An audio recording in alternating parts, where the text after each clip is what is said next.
Israel é o povo escolhido por Deus, e exatamente por isso sempre foi muito perseguido por Satanás. A história de Israel é muito longa e turbulenta. A Bíblia conta sobre as origens do povo e do país de Israel.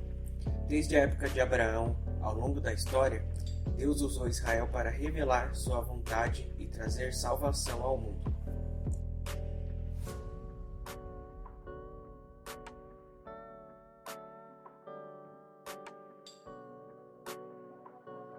Quando Jesus veio à Terra, ele nos avisou que Jerusalém seria arrasada e o segundo templo destruído. Isso aconteceu em 70 anos depois da sua existência. Quando os romanos conquistaram a cidade, depois de uma grande revolta judaica, as relações entre judeus e romanos pioraram cada vez mais, até que os judeus foram completamente expulsos de Jerusalém e impedidos de morar na região de Israel. Durante séculos, os judeus não tinham uma terra própria. Eles se espalharam pelo mundo inteiro, enquanto que a terra de Israel, que teve o nome mudado para Palestina, foi dominada por vários povos diferentes. Ao longo desse tempo, grupos de judeus até se instalaram na região, mas foram perseguidos por muitas vezes. A região de Israel caiu nas mãos de otomanos e esteve debaixo de domínio islâmico por muito tempo. Esse domínio somente iria chegar ao fim depois da Segunda Guerra Mundial. O regime nazista realizou o maior massacre de judeus da história. No fim da Segunda Guerra Mundial, a compreensão do que tinha acontecido trouxe grande apoio à ideia de criar um Estado para os judeus. Em 1948, a região da Palestina, que tinha ficado debaixo do domínio britânico, foi dividida e assim nasceu o Estado de Israel. Mas é na Bíblia que achamos a origem desse povo. Deus prometeu a Abraão um filho da promessa, mas ele não soube esperar, e por conta de uma ideia que sua esposa Sara teve, eles decidiram ter um filho com sua criada, Agar. Ela teve um filho que se chamou Ismael, e Ismael é o pai dos árabes. Mesmo após o erro de Sara, Deus cumpriu sua promessa e deu um filho a ela, chamado Isaque. Isaque é o pai dos judeus. Esses dois irmãos começaram a brigar desde a infância.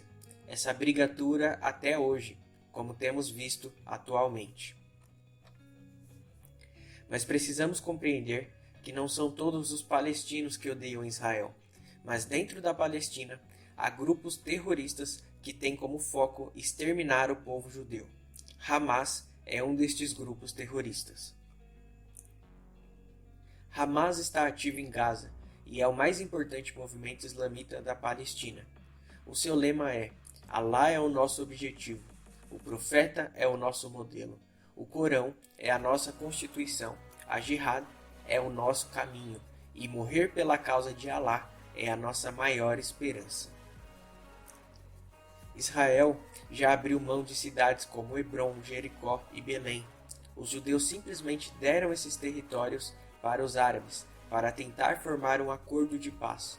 Mas para os terroristas, isso não foi o suficiente. O que eles querem é guerra. E para piorar, há muitos países que investem milhões de dólares neste grupo maligno. Um exemplo disso é a União Europeia, composta por 28 países. Eles já disponibilizaram mais de 450 milhões de euros. Além disso, a mídia mundial e a ONU acobertam as táticas terroristas do Hamas.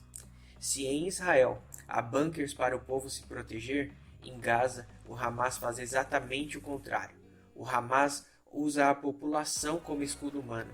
Eles construíram uma base de guerra bem no centro de hospitais, mesquitas e faculdades. E além de tudo isso, a mídia mundial sempre coloca Israel como opressor. Por que isso acontece? A Bíblia nos ensina sobre o espírito do anticristo. Esse é o espírito do anticristo, acerca do qual vocês ouviram que está vindo e agora já está no mundo. 1 João 4, verso 3. Antes do anticristo vir fisicamente à terra, o espírito do anticristo já guerreia contra nós no mundo espiritual. E um dos meios pelo qual esse espírito trabalha é através do terrorismo, principalmente através do terrorismo palestino. Preste atenção. Apocalipse 20, verso 4. E vi tronos, e assentaram-se sobre eles, e foi-lhes dado o poder de julgar. E vi as almas daqueles que foram degolados pelo testemunho de Jesus e pela palavra de Deus, e que não adoraram a besta, nem a sua imagem, e não receberam um sinal em suas testas, nem em suas mãos, e viveram e reinaram com Cristo durante 1000 anos. Os únicos grupos da terra que matam cristãos e judeus por degolamento são os terroristas muçulmanos. Aqui nós compreendemos que certamente estes atos terroristas que temos visto nesses dias se farão presente na grande tribulação. E certamente o Hamas, como outros grupos terroristas, farão parte do exército do anticristo. Mas antes disso, o que ocorre atualmente com os judeus está prestes a começar a acontecer com os cristãos. Preste atenção no estatuto do Hamas. Em nome de Alá, misericordioso e piedoso, sois palestinos a melhor nação surgida na face da terra. Fazei o bem e proíbes o mal, e credes em Alá. Se somente os povos do livro, judeus e cristãos, tivessem crido, teria sido melhor para eles. Alguns deles creem, mas a maioria é iníqua. Nunca serão capazes de nos causar sério mal. Serão apenas uns incômodos. Se vos atacarem, acabarão virando as costas, e fugirão, e não serão socorridos. Humilhação é a sina deles, onde possam se encontrar, exceto se forem salvos por meio de um compromisso com Alá, ou por um compromisso com os homens. Recaiu sobre eles a ira de Alá, e a sina deles é a desgraça, porque recusaram as indicações de Alá. O islamismo é a religião que mais cresce no mundo, e se como cristãos não começarmos a compreender que as guerras de Israel estão conectadas conosco, a Igreja de Cristo, seremos pegos de surpresa em poucos anos. Não se trata de batalhas físicas, mas como Efésios capítulo 6 nos ensina, a nossa guerra não é contra a carne ou sangue, mas contra principados e potestades nas regiões celestiais. A nossa luta é contra o espírito do anticristo. Ore por Israel e rejeite o terrorismo. Paz sobre Israel, paz sobre o Brasil.